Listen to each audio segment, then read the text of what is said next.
자, 카솔라 작별사했습니다. 남태희 너와 함께 뛰면서 너무 행복했어. 우리가 알고 있는 그 카솔라가 맞아요. 동명이인 아니고요. 아스날에서 뛰던 산티 카솔라. 태희하고 잘 뛰었다라고 작별 인사를 건넸습니다. 1984년생 스페인 국적의 미드필더인데요. 알사드에서 알사드 스페인 레전드 사비 에르난데스가 감독으로 있는 팀이고요. 남태희와 정우영이 함께 활약 중인 곳입니다. 알사드 구단 우리 팀을 위해서 헌신해준 남태희에게 감사하다라고 어저께 발표를 했고요. 산티 카솔라는 SNS에다가 남태희와 함께 골 세리머니를 펼치는 사진을 게시하면서 내 친구 너와 함께 뛸 수 있어서 정말 행복했어. 앞으로 좋은 일만 있길 기원할게 라고 남태희를 태그했습니다. 이제 남태희는 다음 팀 오피셜로 또 만나 뵙게 될 것 같네요. 자, 오피셜 아시아 챔피언스 리그는 8강부터 단판 토너먼트 그 질병 때문에 지금 이렇게 돼버렸습니다. 그 질병의 여파로 아시아 챔피언스 리그 일정에도 다시 변동이 생겼습니다. 아시아 축구연맹은 5일 공식 홈페이지를 통해 향후 치러질 2021 시즌 아시아 챔피언스 리그 8강과 준결승, 결승 일정 그리고 2022 시즌 아챔 일정을 알렸습니다.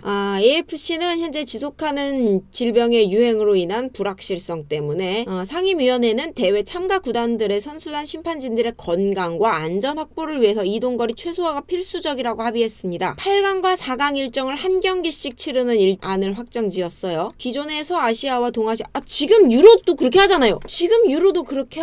서아시아와 동아시아 지역에서 각각 8강과 4강 경기를 중립지역에서 당일 경기로 진행한다. 결승전 역시 한 경기로 진행이 되고 결승전의 경우 서아시아에서 진행이 됩니다. 서아시아 지역의 경우 8강은 10월 16일, 준결승은 10월 19일에 진행이 되고 동아시아 지역의 경우 8강은 10월 17일, 준결승은 10월 20일에 개최가 됩니다. 결승전은 당초에 1차전이 11월 21일, 2차전이 27일에 열릴 예정이었지만 23일로 변경이 됐습니다. 2022 시즌 아시아 챔피언스 리그 역시 올 시즌처럼 중립지역에서 열릴 거고요. 동아시아는 2022년 3월, 서아시아는 2022년 3월과 4월에 걸쳐서 예선전을 치릅니다. 조별 예선은 동아시아가 4월, 5월에 걸쳐서 그리고 서아시아는 5월에 각각 중립지역에서 치르고요. 현재 아챔은 전북, 현대, 울산, 현대, 대구와 포항이고요. 각각 태국과 우즈베키스탄을 나눠서 조별리그 진행 중입니다. 16강을 거쳐서 8강까지 올라갈 경우 다시 한번 중립지역에서 토너먼트 일정을 치르게 돼요. 오피셜부터 볼게요. 저는 오피셜 먼저 보겠습니다. 우파메카노가 예정보다 빠른 뮌헨에 정식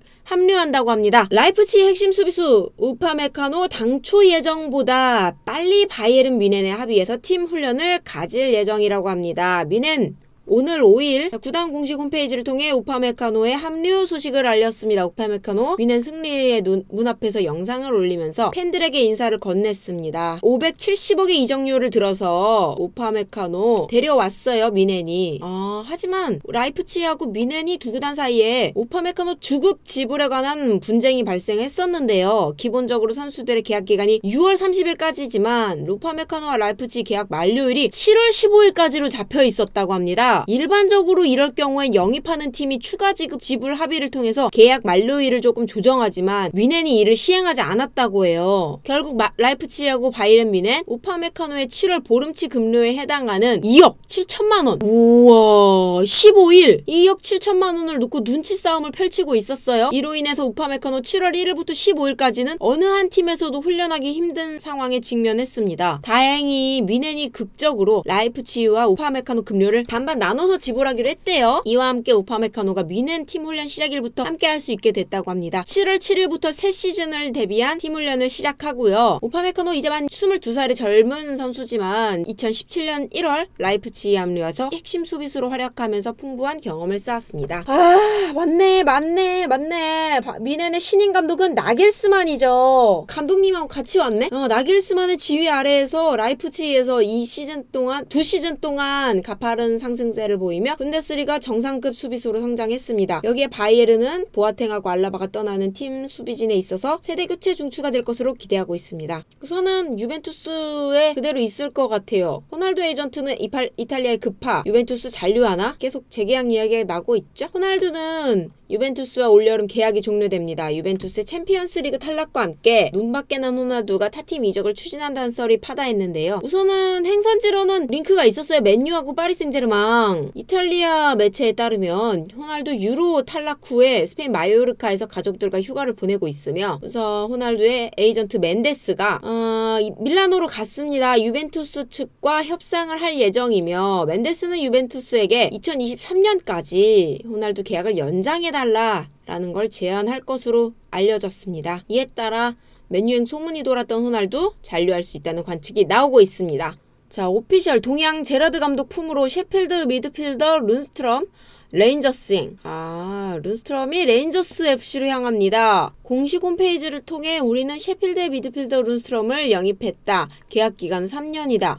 직전 시즌 레인저스와 10년 만에 스코티시 프리미어십을 제패했습니다. 이를 통해 챔스 3차 예선을 앞두고 있어서 전력 보강이 필요합니다. 진짜 룬스트럼에게 접근했고 영입에 성공했다. 제라드 지금 엄청 영웅이에요. 제라드 감독 룬스트럼 영입에 대해서 프리미어리그에서 뛰고 있었고 믿을 수 없는 기술적 능력과 체력을 가지고 있습니다. 룬스트럼은 셰필드 주전이에요. 닭주전 미드필더고 셰필드가 이번에 강등을 하긴 했지만 어쨌든 영국의 일부 팀이었기 때문에 나쁜 영입은 아니라고 생각을 해요. 룬스트럼 입단 이후 제라드 감독님과 같은 지역 출신입니다. 제라드 감독님 아래서 배우고 발전하고 싶습니다. 레인저스가 발전하고 있는 팀이라는 것도 이적의 역할을 했습니다. 라고 덧붙였습니다. 골을 좀 더 넣을걸. 베르너. 리포터가 골키퍼로 소개해서 진땀을 흘렸다. 자, 티모 베르너가 골키퍼로 소개되는 황당한 일이 발생했습니다. 영국 매체 트리뷰나는 스카이 스포츠 포뮬러 1의 리포터가 진짜 몰랐나 보다. 베르너를 첼시와 독일의 골키퍼라고 소개했습니다. 자, 우선 베르너 오스트리아에서 열린 F1 그랑프리 이벤트에 게스트로 참가했습니다. 마스크를 낀 채 리포터와 함께 나란히 섰고요. 그런데 리포터가 베르너를 소개할 때 어처구니 없는 실수를 하고 말았습니다. 바로 베르너를 골키퍼라고 말한 거죠. 굉장히 당황할 수 있는 상황이었지만 베르너 애써 침착함을 유지했습니다. 하지만 영상을 접한 팬들은 그냥 넘어가지 않았습니다.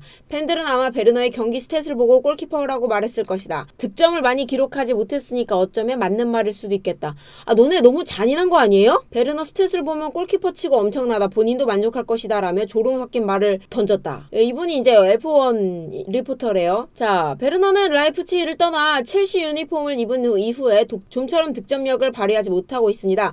첼시가 수백억 원의 이적료를 투자해 야심차게 영입했지만 2020-21 시즌 잉글리시 프리미어리그 6골에 그쳤습니다. 그래, 너무 아예 축구에 관심이 없고 이 사람이 누군지 그냥 몰라. 골잡이라고 알려줬을 수 있어. 근데 그걸 이제 잘못 알아듣고 골키퍼인가? 골 뭐라고 들었는데? 골게터라고 알려줬을 거야. 그러면 골 뭐야? 골 뭐였지?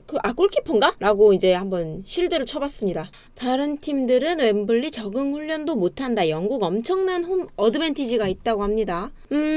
우선 잉글랜드는 유로 2020 전체가 아닌 4강과 결승만 유치를 했지만 홈 어드밴티지가 기존 어느 대회보다도 크다고 합니다. 다른 팀들은 자국과 잉글랜드를 오가는 일정을 감수하는 데다가 웸블리 스타디움 적응 훈련조차 못하기 때문인데요. 유로 2020은 4강이 모두 결정된 상태입니다. 이탈리아하고 스페인, 8일 잉글랜드와 덴마크 준결승이 열립니다. 결승전은 12일에 개최가 되고요. 장소는 모두 런던의 웸블리 스타디움입니다. 보통 경기 전날 그라운드 적응 훈련 기회가 주어지지만 웸블리 스타디움은 예외입니다. 단기간에 한 구장에서 너무 많은 경기를 치르면서 구장을 보호해야 한다는 명분이 생겼기 때문인데요. 웸블리 스타디움 조별리그 D조에서 최대치인 3경기를 모두 유치를 했습니다. 16강전에서 이탈리아 대 오스트리아, 잉글랜드 대 독일전이 열렸습니다. 8강만 한번 쉬고 준결승과 결승전 모두 3경기가 열립니다. 총 3경기가 더 열립니다. 그러니까 총 8경기죠. 앞선 16강전에서도 웸블리 스타디움에서 적응 훈련은 금지가 됐습니다. 비 예보 때문에 전날 그라운드를 쓰면 훼손될 수 있다는 이유에서였는데요. 잉글랜드 대 독일, 이탈리아 대 오스트리아전 모두 마찬가지고요. 잉글랜드 상대 독일은 자국에 있는 뉘른베르크 인근 훈련장에서 경기 준비하고 잉글랜드로 왔어요. 독일의 일간지 빌트는 잉글랜드에게 부당한 특혜가 주어졌다고 문제 삼았습니다. 준결승을 앞두고도 적응 훈련이 불가능한 건 마찬가지인데요. 잉글랜드의 승리 가능성을 크게 높이는 요인입니다. 덴마크 그동안 코펜하겐, 네덜란드의 암스테르담, 아제르바이잔의 바쿠를 거치면서 경기를 치렀는데 웸블리는 이번에 처음이에요. 덴마크는. 잦은 이동으로 인해서 체력 부담도 덴마크가 훨씬 클 뿐만 아니라 구장의 잔디 상태와 분위기에 대한 적응도 격차가 더 벌어졌습니다. 똑같이 적응 훈련을 못한다면 웸블리가 익숙한 데다가 이번 대회만 벌써 4경기를 치른 잉글랜드가 큰 이득을 보는 셈인데요. 이탈리아는 우선 경기 전날 런던 북부의 헤로우에서 진행하기로 했고 스페인은 마드리드에서 모든 준비를 마치고 런던으로 이동합니다. 그러니까 한 나라에서 대회 전체가 개최되면 그 나라의 베이스 캠프를 차리면 되는데 이번 대회는 유럽 전역을 오가면서 벌어집니다. 그래서 많은 나라가 경기 후에 자국 훈련센터로 돌아가고요. 이 점에서 잉글랜드는 압도적으로 유리합니다. 이탈리아는 피렌체, 스페인은 마드리드. 그렇지만 잉글랜드는 잉글랜드 안에서 이동에 대한 부담이 최소화되어 있습니다. 대회를 개최한 것보다도 더 큰 홈 어드밴티지 누리고 있습니다. 잉글랜드의 유리함은 앞으로 더 커질 겁니다. 이게 잉글랜드가 이동에 대해서 나라와 나라에 대한 이동이 없으니까. 그렇지만 다른 나라들은 나라와 나라 사이에 이동이 있어서 어드밴티지가 커져버리는 거예요, 진짜. 이렇게 하고 못 이기면 또 엄청난 기사들이 쏟아지겠죠? 그러면 웸블리 스타디움에 대한 기사가 하나 더 있어서요.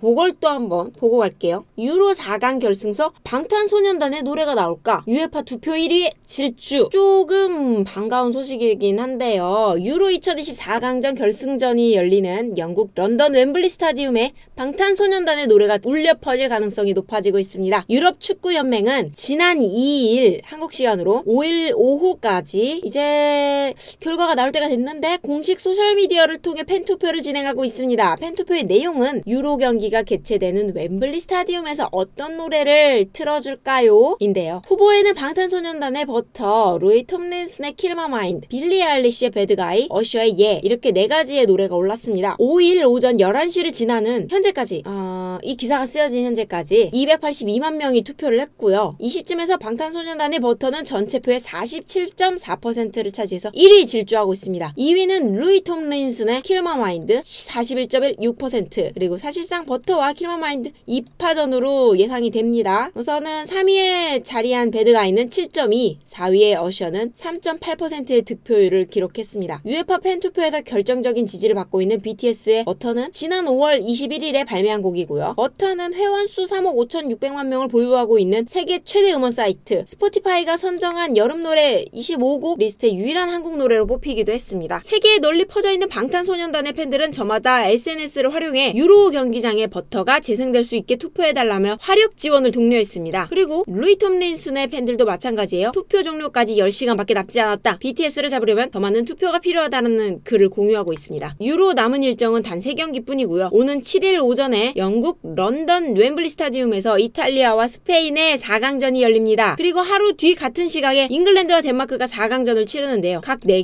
경기의 승자는 12일 각 오전 4시에 웸블리에서 결승전을 치르는데 그러면 4강두 경기와 결승전까지 방탄소년단의 버터가 우렁차게 재생될 수 있습니다. 투표 상황이고요. 근소한 차이지만 그래도 방탄소년단 버터가 웸블리에서 울려 퍼졌으면 좋겠네요. 또 기분 좋은 소식 하나 들었습니다.